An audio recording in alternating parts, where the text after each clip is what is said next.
अब हम लोग एक सम देख लेते हैं। क्या दिया है, 2 groups of students were drawn from 2 normal population gave the following result. Examine the equality of variance at level of significance. क्या दिया है, 0.05। यहाँ हो सकता है लेवल ऑफ सिग्निफिकेंस 5% लिखा हो, तो उसका मतलब भी 0.05 ही होता है। तो क्या है, हम लोग को क्या बोला है कि 2 ग्रुप ऑफ स्टूडेंट्स निकाला हम लोग ने 2 नॉर्मल पॉपुलेशन से। तो मान लेते हैं हम लोग के पास एक ग्रुप ऑफ पॉपुलेशन है, यानी एक क्लास है एंड एक दूसरी क्लास है। हम लोग को पता नहीं कितने उसमें बच्चे हैं, ठीक है।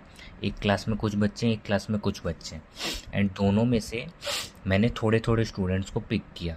इस क्लास 1 से एक कुछ स्टूडेंट्स लिया, क्लास 2 से कुछ स्टूडेंट्स लिया, बट हम लोग को पता नहीं है एग्जैक्ट कितने।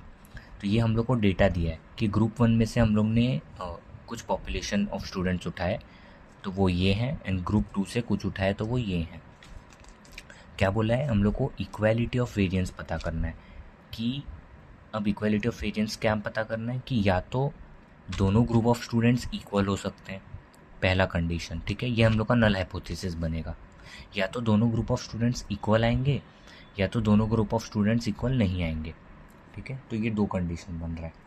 एंड हम लोग को इसमें एफ 0.025 क्या दिया है, 4.3 for degree of freedom 10 and 8, and F 0.025 3.85 दिया है, डिग्री ऑफ फ्रीडम 8 एंड 10। तो देखते हैं कौन सा वाला मिलता है हमें। तो इसको स्टार्ट करते हैं सॉल्व करना। सबसे पहले इसमें हम लोग लिख लेंगे n1। n1 मतलब हम लोग का सैम्पल मीन। तो ग्रुप 1, ये ग्रुप 1 हम लोग का n1 है। कितना है टोटल, 1 2 3 4 5 6 7 8 9 10 11, ठीक है। 3 3 6 3 9 10 11। तो हम लोग का n1 11 है एंड n2 3 3 3 9 है,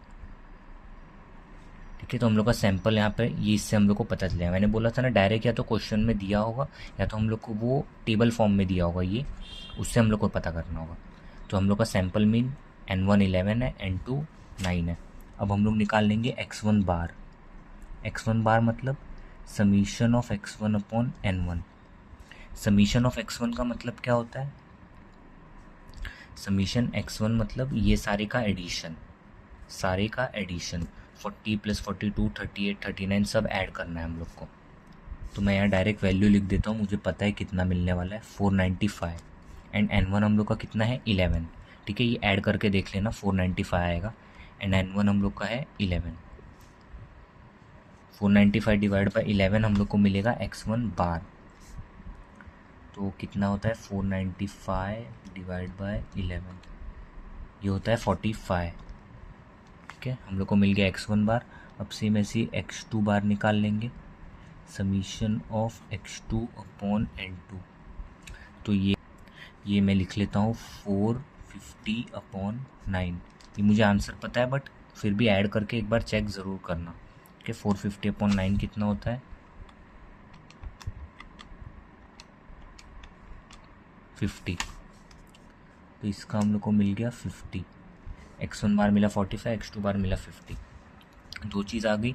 अब तीसरा हम लोग को फाइंड आउट क्या करना, स्टैंडर्ड डेविएशन। इसमें हम लोग को क्वेश्चन में स्टैंडर्ड डेविएशन नहीं दिया था, तो हम लोग स्टैंडर्ड डेविएशन का फॉर्मूला यूज़ करके फाइंड आउट करेंगे। तो सीधी बात है, 2 सैंपल है तो हम लोग का 2 स्टैंडर्ड डेविएशन बनेगा। तो यहाँ लिखते हैं स्टैंडर्ड डेविएशन। पहला S1 is equals to, formula है अंडर रूट ऑफ, क्या था फॉर्मूला, समीशन x1 का स्क्वायर माइनस, यहाँ लिख लेते हैं समीशन x1 का स्क्वायर माइनस x1 बार का स्क्वायर अपॉन n1, ठीक है। तो ये क्या हो जाएगा, अंडर रूट ऑफ, अब समीशन x1 का स्क्वायर, इसका मतलब क्या होता है, हम लोग का जो समीशन x1 का मतलब क्या होता है, सबका एडिशन।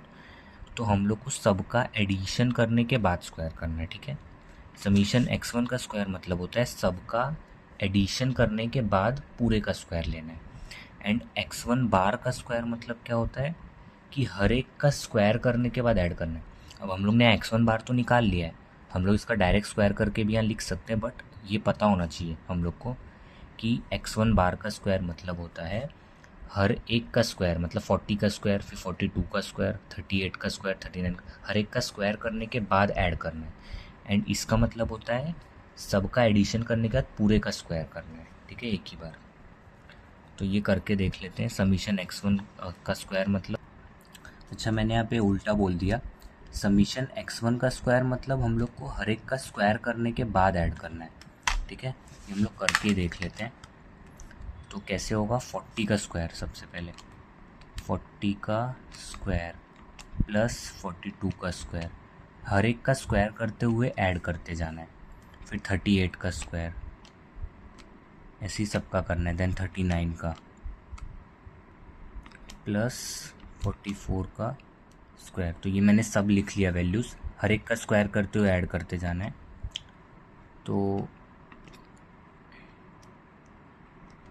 ये एरर क्यों आया, अच्छा यहाँ पे प्लस नहीं डाला हम लोग ने। तो ये हम लोग को मिल गया 22537। तो इसका आंसर है 22537 अपॉन n1 हम लोग का क्या था 11। अब x1 बार का स्क्वायर मतलब हर एक को ऐड करने के बाद फिर पूरे का स्क्वायर करना है, ठीक है। तो हर एक को ऐड कर लेते हैं पहले। तो हम लोग का x1 बार पहले से यहाँ पर आ चुका है 45, तो हम लोग इसका डायरेक्ट भी स्क्वायर ले सकते हैं। तो अभी के लिए मैं डायरेक्ट स्क्वायर ले लेता हूँ। 45 का स्क्वायर 2025। इसका मतलब है कि ये सब का एडिशन पहले कर लेंगे हम लोग एंड उसके बाद उसको n1 से डिवाइड करेंगे, ठीक है। ऐड करने के बाद n1 से डिवाइड करते हैं एंड देन उसका जो आंसर आएगा उसका स्क्वायर करेंगे हम लोग। ये होता है x1 बार का स्क्वायर का मतलब। बट हम लोग के पास यहाँ पर है तो हम लोग ने डायरेक्ट वो लिख लिया है। सेम ऐसे हम लोग h2 का निकाल लेंगे। इसको पूरा सॉल्व कर लेते हैं पहले। कैल्सी में डालेंगे हम लोग √2 22537 अपॉन 11 माइनस 2025 क्या आया 4.88038। तो हम लोग एटलीस्ट 4 डिजिट या 3 से 4 डिजिट तक लिखते हैं। तो 4.88038 है तो इसको 4 लिख लेंगे हम लोग, ठीक है। तो यहाँ लिख लेते हैं हम लोग therefore S1 is equals to 4.88038 है ना, तो 038 की जगह हम लोग 4 लिख लेंगे। ये हम लोग का S1 का स्टैंडर्ड डिवीजन है। सेम ऐसे H2 निकालेंगे। तो ये मैंने H2 लिख लिया है √ऑफ समीशन ऑफ x2 का square upon n2 minus x2 बार का स्क्वायर।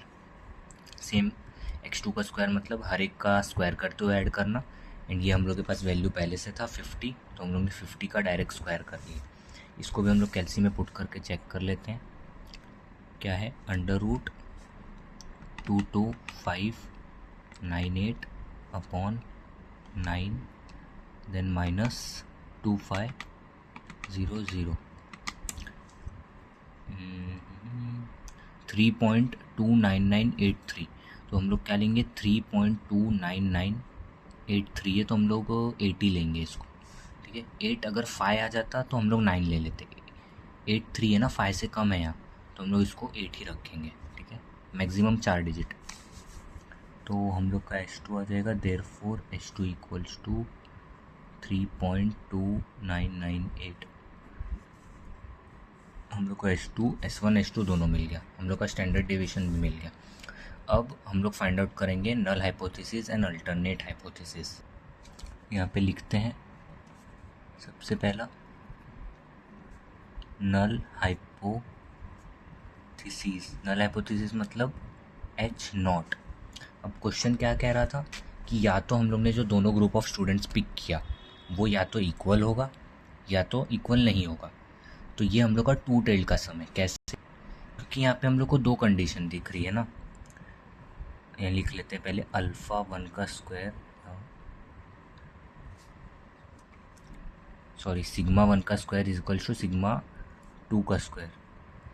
तो इसका मतलब है दोनों ग्रुप ऑफ स्टूडेंट्स इक्वल मिले हम लोग को। एंड हम लोग अल्टरनेट इसका क्या लेंगे, अल्टरनेट हाइपोथेसिस यानी HA हम लोग लेंगे कि ये हम लोग को इक्वल नहीं मिला, दोनों ग्रुप ऑफ स्टूडेंट्स इक्वल नहीं मिले।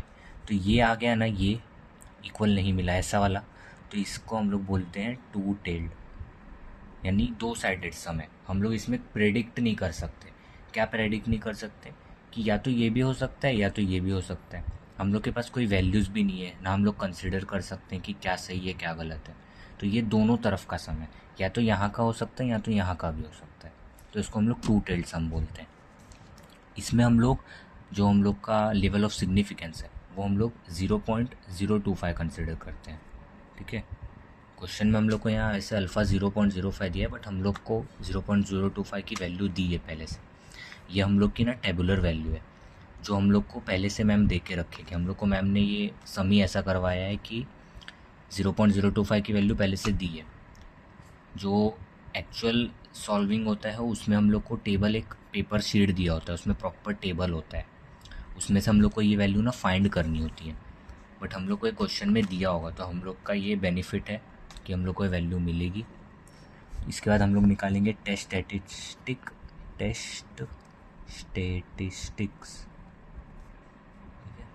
इसका फॉर्मूला क्या है, F calculated is equals to N1 S1 square upon N1 minus 1 N2 S2 square upon N2 minus 1, ठीक है। तो हम लोग का सारी वैल्यूज़ है, N1 है हम लोग का 11, S1 स्क्वायर बोला है तो S1 हम लोग का आया था 4.8804 का स्क्वायर अपॉन N1 माइनस 1 यानी 11 minus 1 which is 10, and N2 हम लोग का 9 है, एंड S2 क्या आया था 3.2998 का स्क्वायर अपॉन N2 माइनस 1 यानी 9 माइनस 1 8।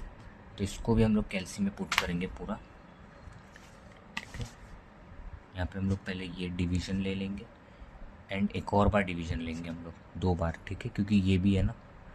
तो लिखते हैं हम लोग 11 इंटू ब्रैकेट डालते हैं 4.8804 ब्रैकेट क्लोज, उसका स्क्वायर अपॉन में क्या है यहाँ 10 उसके, फिर से नीचे आएंगे एंड यहाँ भी 2 बार लेंगे डिवीज़न। फिर क्या है 9 into bracket 2998 bracket close square upon 8। तो इसका आंसर आ रहा है 2.1388। 88 के बाद 2 है लास्ट में, तो इसको हम लोग 80 लेंगे, 2.1388। तो हम लोग का F कैलकुलेटेड वैल्यू आया 2.1388, ठीक है, ठीक है। 3 स्टेप हो गया। 4th स्टेप हम लोग का क्या है, लेवल ऑफ सिग्निफिकेंस। क्या दिया है, अल्फ़ा 0.05 क्वेश्चन में ये दिया है। 5th हम लोग का है degree of freedom. Degree of freedom N1 minus 1, N1 minus 1 यानी 10 माइनस 1 और 11 माइनस 1 10, एंड N2 माइनस 1 यानी 9 माइनस 1 विच इज़ 8। तो हम लोग का पहला है 10, दूसरा है 8, तो हम लोग 10,8 कंसिडर करेंगे, ठीक है। अब हम लोग निकालेंगे क्रिटिकल वैल्यूज़। अपर क्रिटिकल, वैसे मैम ने हम लोग को अपर क्रिटिकल एंड लोअर क्रिटिकल बताया नहीं है, लेकिन मैं यहाँ पे बता रहा हूँ क्योंकि सॉल्व करते समय वो हम लोग को प्रॉब्लम नहीं देना चाहिए। तो क्रिटिकल वैल्यूज़ CV ये पूरा लिखना। तो हम लोग 10,8 क्यों लेंगे, क्योंकि पहले हम लोग को 10 मिला, बाद में 8 मिला। N1 minus 1 10, N2 minus 1 8। तो इधर हम लोग को ना 2 दिया है, F 0.025 4.3 for degree of freedom 10 and 8, and F 0.025 क्या है 3.85 for degree of freedom 8 and 10। तो हम लोग का डिग्री ऑफ फ्रीडम क्या आया 10 and 8। तो हम लोग इसको अपर क्रिटिकल वैल्यू लेंगे, ठीक है। ये दोनों क्या है, ये मैं बता रहा हूँ, ये हम लोग को क्वेश्चन में दिया होगा, बट मैम ने हम लोग को ये चीज़ नहीं बताई है। मैं ये बता रहा हूँ कि इसको हम लोग अपर क्रिटिकल वैल्यूज़ बोलते हैं, ठीक है। ये है हम लोग का अपर क्रिटिकल वैल्यूज़, दोनों अपर क्रिटिकल है। तो हम लोग को इसमें से ये ढूंढना है कि हम लोग कौन सा वाला कंसिडर करें। ये हम लोग को डिग्री ऑफ फ्रीडम बताता है। हम लोग का डिग्री ऑफ फ्रीडम क्या आया 10 8, तो हम लोग 10 और 8 वाला लेंगे अपर क्रिटिकल, एंड जो दूसरा बचेगा उसको हम लोग लोअर क्रिटिकल बनाएंगे, ठीक है। तो पहले हम लोग लिख लेते हैं critical values F 0.025 is equals to 4.3 for ये टेबुलर वैल्यू है, ध्यान रखना ये हम लोग का टेबुलर वैल्यू है, कैलकुलेटेड हम लोग फाइंड आउट कर लिया है। For degree of freedom 10 and 8 for DOF 10 and 8 and F 0.025 is 3.85 for degree of freedom 8 and 10। But हम लोग इसका अभी रेसिप्रोकल लेंगे। रेसिप्रोकल मतलब इसको हम लोग लिखेंगे ऐसे 1/, therefore 1/f of 0.025 is equals to 1/3.85। तो 1/3.85 क्या होता है? 1/3.85 1/3.85 तो ये आ रहा है 0.2597। तो हम लोग इसको ले लेंगे 0.2529 है तो 260 ले लेते हैं। 260 0.260 ये हम लोग का आ गया लोअर क्रिटिकल वैल्यू। अब कंफ्यूज नहीं होना है, मैं एक बार फिर से बताता हूँ। क्रिटिकल वैल्यूज़ में दो चीज़ होती है, एक अपर क्रिटिकल वैल्यू, एक लोअर क्रिटिकल वैल्यू। ये जो है ना, ये हम लोग का टेबुलर वैल्यू है। F 0.025 ये हम लोग का टेबुलर वैल्यू है एंड ये होता है अपर क्रिटिकल वैल्यू। इसका हम लोगों ने टेबल दिया होता है, ठीक है। F डिस्ट्रीब्यूशन में टेबल होता है, तो F डिस्ट्रीब्यूशन का हम लोग के पास मैम ने 0.05 का दिया है टेबल। 0.025 का टेबल हम लोग को नहीं दिया है। क्यों नहीं दिया है? क्योंकि हम लोग को वो वैल्यूज़ क्वेश्चन में ही मिल जा रही है। अगर ये वैल्यूज़ यहाँ नहीं लिखी होती तो हम लोग को फाइंड करना होता, तो इसके लिए टेबल लगता। बट मैम हम लोग को एक क्वेश्चन में दे देगी वैल्यू, बट ये वैल्यू सिर्फ अपर क्रिटिकल का है, ठीक है। लोअर क्रिटिकल का कोई टेबल नहीं होता है, तो हम लोग को इधर इससे ही लोअर क्रिटिकल फाइंड आउट करना होता है। तो lower critical value find out करने के लिए हम लोग उसका रेसिप्रोकल करते हैं, ठीक है। सिंपल। ये दोनों क्या है? अपर क्रिटिकल। अब इसमें से कोई एक ही कंसिडर होगा, या तो ये होगा या तो ये। तो हम लोग का डिग्री ऑफ फ्रीडम क्या आया? 10 and 8 आया, 10 और 8 आया। तो हम लोग कौन सा कंसिडर करेंगे? 10 और 8 वाला। इसको हम लोग अपर क्रिटिकल ले लेंगे।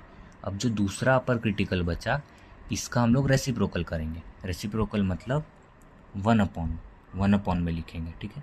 तो हम लोग जब इसको 1/1 में लिखेंगे तो हम लोग को एक वैल्यू मिलेगा। ये वैल्यू इसका होगा, ये होता है लोअर क्रिटिकल वैल्यू, ठीक है। किसका लोअर क्रिटिकल वैल्यू? 8 and 10 का। इसको ऐसे लिखते हैं, ठीक है। 8 और 10 का लोअर क्रिटिकल, इसको भी हम लोग ऐसे लिख सकते हैं 10,8, ठीक है। ये इसका फॉर्म है लिखने का। तो ये है अपर क्रिटिकल, ये है लोअर क्रिटिकल। अब इसके बाद हम लोग लेंगे डिसीजन। डिसीजन से हम लोग को समझेगा कि H0 एक्सेप्ट होगा कि HA एक्सेप्ट होगा, ठीक है। तो हम लोग यहाँ लिख लेते हैं 8 स्टेप डिसीजन 1/f of 0.025 कौन सा वाला? रेसिप्रोकल वाला, 8 and 10 के लिए। Should be greater than f calculated should be greater than f 0.025 for 10,8, ठीक है। ये मैंने क्या लिखा? ये पहले रेसिप्रोकल वाली वैल्यू, फिर उससे बड़ा कैलकुलेटेड एंड उसके बाद हम लोग का अपर क्रिटिकल वैल्यू। तो ये हम लोग डिसीजन लेंगे। अब इसका मतलब है अगर ये वैल्यूज़ हम लोग यहाँ भी वैल्यू पुट करेंगे इसका, अगर ये कंडीशन सेटिस्फाई हो रहा है, अगर ये कंडीशन प्रॉपर सेटिस्फाई हो रहा है तो हम लोग का H0 एक्सेप्ट होगा। अगर इसमें से कोई भी एक भी वैल्यू इधर उधर हो जाती है, जैसे अभी हम लोग लिख के देखते हैं क्या आया था 0.260, F कैलकुलेटेड क्या था हम लोग का 2.138 एंड F इसका क्या था अपर क्रिटिकल 4.3 हम लोग को दिया हुआ है 4.3। अब चेक करते हैं, ये सबसे छोटा है, फिर देन ये इससे बड़ा है, देन ये इससे बड़ा है। तो हाँ, ये सब एक फॉर्म में है, इसके इस फॉर्मूले के हिसाब से ये राइट है वैल्यूज़, वैल्यूज़ पुट करने के बाद ये फॉर्मूला सेटिस्फाई कर रहा है। तो अब ये सेटिस्फाई कर रहा है तो हम लोग का एच नॉट एक्सेप्ट होगा, ठीक है। Therefore H not is accepted and H A is rejected.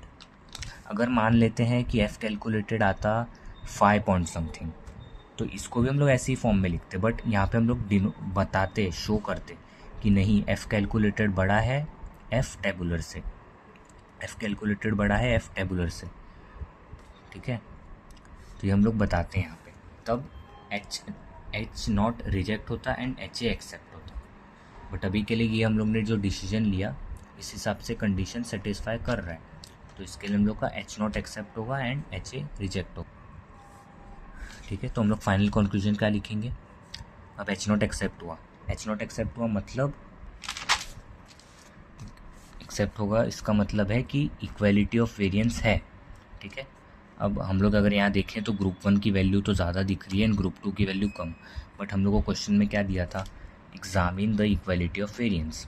अब इक्वालिटी ऑफ वेरिएंस क्या होता है उससे हम लोग को कोई लेना देना नहीं है, हम लोग का एच नॉट एक्सेप्ट हुआ तो इसका मतलब हाँ दोनों के बीच इक्वालिटी ऑफ वेरिएंस है। तो हम लोग फाइनल कंक्लूजन में यही लिखेंगे, नाइन्थ नहीं, हम लोग का हाँ नाइन्थ है,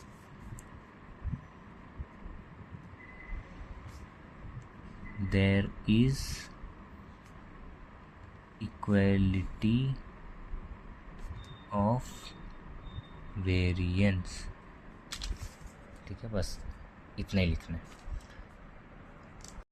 तो ये सम ख़त्म हुआ, इस पे ध्यान नहीं देना, ये दोनों इक्वल नहीं है, मुझे भी दिख रहा है, बट हम लोग को यही बोला था एग्जामिन करना इक्वालिटी ऑफ वेरिएंस है कि नहीं, एंड एच नॉट एक्सेप्ट हो गया। तो एच नॉट यही बोल रहा था कि हाँ दोनों के बीच इक्वालिटी ऑफ वेरिएंस है। तो बस वही चीज़ हम लोग को लिख के शो कर देनी है एंड ये सम ऐसे ही करना है। उसके बाद दूसरा सम हम लोग देखते हैं अब।